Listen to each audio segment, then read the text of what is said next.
Lent is the season of conversion, and during this season of Lent, I've been asking to ask some hard questions. First of all, do we listen to the Lord to go and make disciples? Are we a disciple ourselves? And if we've answered those two questions yes, then it leads us to the conclusion that we are called to share what we have with someone else. In other words, we are called to take that command of the Lord and put it into practice, to go out and share our love, our relationship, our fire with Him with someone else. And this is where there's often the disconnect. This is where it often falls apart.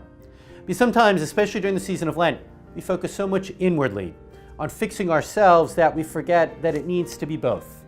Granted, we need to fix ourselves to have something to share. But once we've strengthened that relationship, once we've nourished that relationship, once we're growing that relationship, it becomes like water behind a dam. Eventually the water builds up and it needs somewhere to go. And that's where making a disciple of someone else, sharing the good news, needs to be part of our lives as well. And this is where most of us get nervous. We don't want to be people ringing doorbells or knocking on doors. We don't want to be called a Bible thumper. But yet, making disciples happens sometimes without us even realizing it. It's simply sharing the difference Jesus makes with us, with someone else.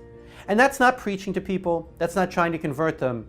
It's just simply being another person, sharing something we've discovered.